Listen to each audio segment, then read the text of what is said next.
بسم اللہ الرحمن الرحیم۔ السلام علیکم، میں ہوں خادم حسین گل، اپنی گلکاریوں کے ساتھ پھر آج کے آپ کے سامنے حاضر ہوں۔ بات کرتے ہیں کہ یوتھیوں کے رونے کا وقت آ گیا ہے۔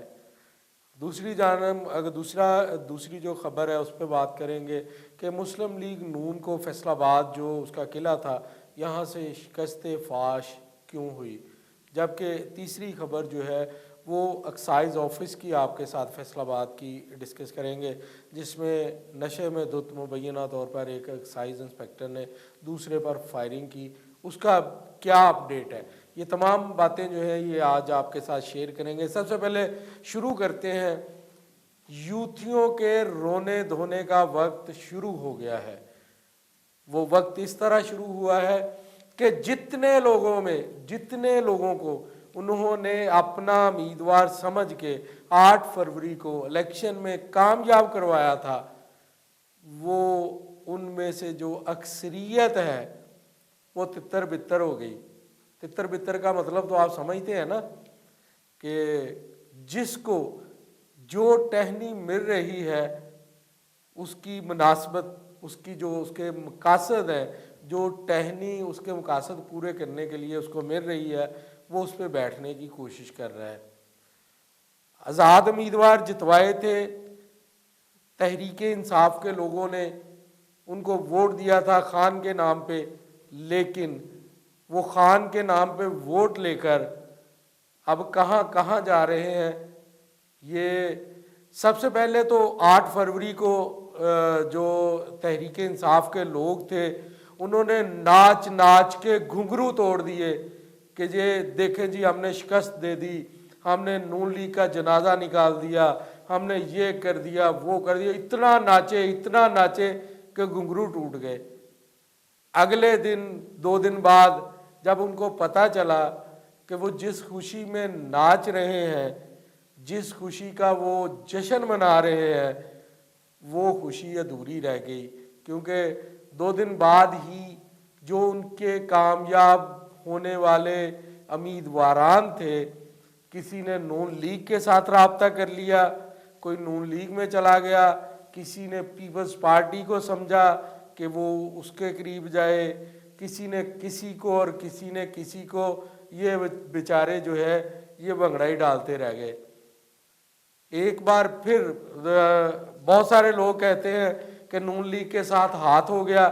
میں سمجھتا ہوں کہ نون لیگ کے ساتھ ہاتھ نہیں ہوا، یہ تحریک انصاف کے ساتھ ہاتھ ہو گیا۔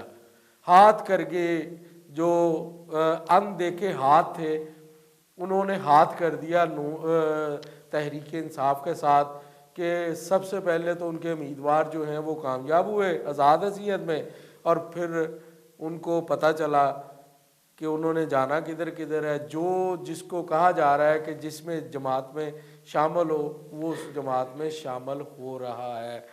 اس لیے میں نے پہلے دن ہی 8 فروری کی رات کو ہی کہا تھا کہ ان کو چاہیے کہ بھنگڑے ڈالنے سے پہلے، گھنگرو توڑنے سے پہلے اور دوسری جانب مٹھائیاں تقسیم کرنے سے پہلے تھوڑا صبر کر لے، صبر سے کام لے۔ صبر کا پھل ہمیشہ میٹھا ہوتا ہے۔ کبھی بندے کو اگر جو بندہ صبر کرتا ہے اس کو پھر نکاتی نہیں ہوتی۔ نکاتی لفظ سمجھتے ہیں؟ یوتھی اچھی طرح سمجھتے ہوں گے اس لفظ کو کہ نکاتی کس کو بولتے ہیں۔ اب جو ان کو بے شرمی جو ان کے ساتھ ہو رہا ہے، اب وہ اپنے گروپوں میں یہ باتیں کرتے ہیں کہ جی یہ ہو گیا، یہ فلاں ادھر چلا گیا، یہ تو ان کا ہی پنٹر تھا، یہ فلاں جو ہے وہ پہلے ہی نون لیگ کا تھا، فلاں جو ہے وہ پہلے ہی پیپلز پارٹی کا تھا۔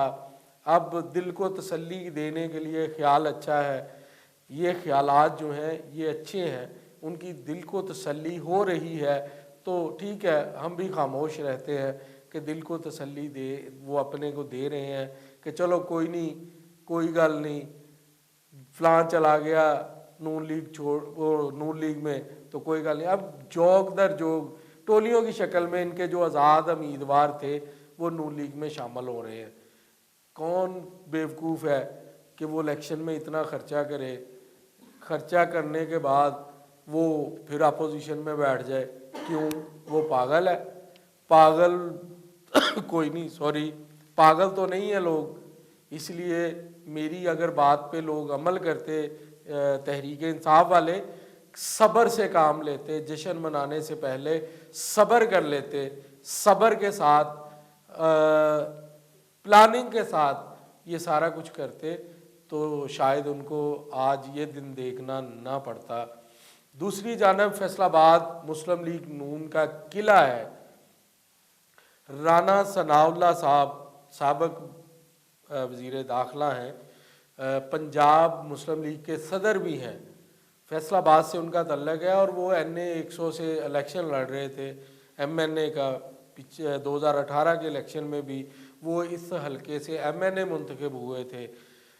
تو ان کا یہ کہنا تھا کہ قومی اسمبلی کی 10 میں سے 2 سیٹوں پہ مقابلہ ہے، باقی 8 جو ہے وہ نون لیگ ہی جیتے گی. تو یہ پیشین گوئی کرنے والے رانا ثناء اللہ خود اپنی سیٹ سے ہاتھ دھو بیٹھے. اس کی وجہ کیا ہے؟ میں نے پچھلے ولاگ میں بھی اعلیٰ قیادت سے یہ اس مطالبہ کیا تھا، اپیل کی تھی کہ اس کی وجہ تلاش کریں. کیوں نون لیگ کو یہاں سے شکست ہوئی؟ کیوں نون لیگ کی 10 قومی اسمبلی میں سے 1 سیٹ حاصل کر سکی؟ رانا ثناء اللہ صاحب کی اگر بات دیکھی جائے تو ان کا کہنا تھا کہ 2 سیٹوں پہ مقابلہ ہے. تو یہ مقابلہ الٹ ہو گیا کہ 1 سیٹ ہی جیت سکے ہیں. پھر اس کا مطلب ہے کہ ان کو پہلے ہی پتا تھا کہ 8 سیٹیں انہوں نے ہار جانی ہے، 2 پہ مقابلہ ہونا ہے، اس میں سے بھی 1 سیٹ ملنی ہے مقابلے والی جگہ سے. اس سے تو یہی ظاہر ہوتا ہے رانا ثناء اللہ صاحب کو کیا ایسے ان کے پاس گورنمنٹ تھی.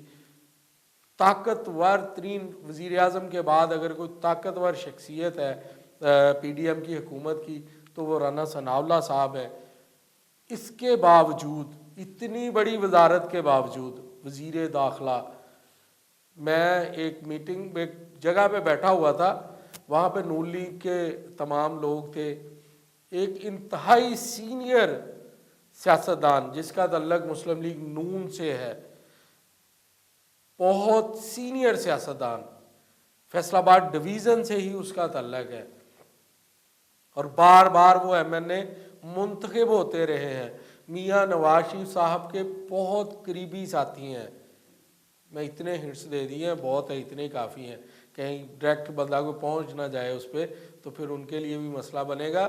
تو ایک جگہ پہ بیٹھے ہوئے تھے، بات ہو رہی تھی تو رانا ثناء اللہ صاحب کا نام آیا تو اس سینئر سیاستدان کا کہنا تھا کہ نہ بھائی اتے اللہ دے تھلے رانا ثناء اللہ.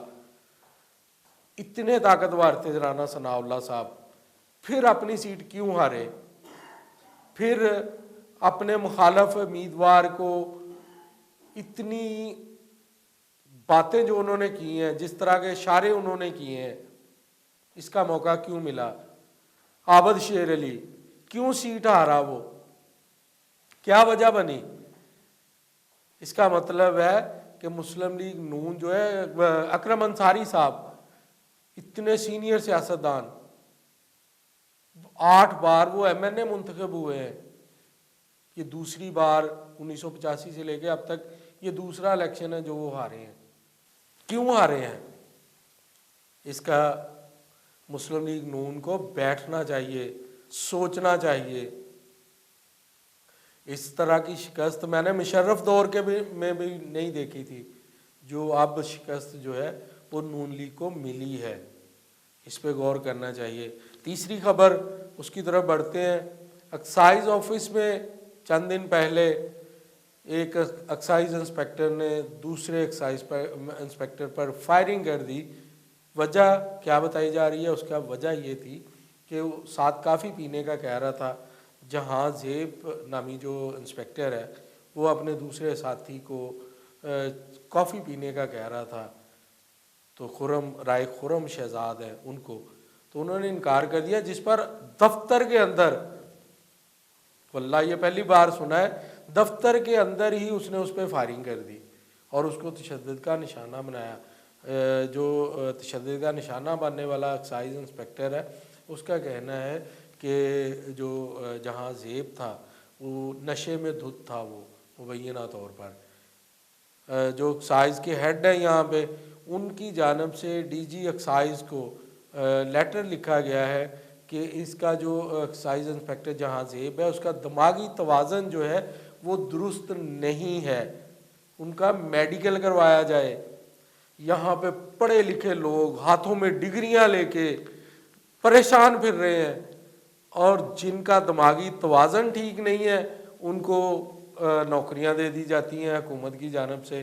اور خدا کا خوف کریں یار، ان لوگوں کے جن لوگوں کے گھروں میں فاقے ہیں ان کے چولہے نہیں جا رہے، وہ بیچارے بھوکے مر رہے ہیں، اور ذہنی طور پر اپسیٹ جو لوگ ہیں ان کو آپ نوکریوں پہ بٹھا رہے ہیں جو آپ کی بے عزتی کا، جو آپ کے لیے ندامت کا باعث بنتے ہیں۔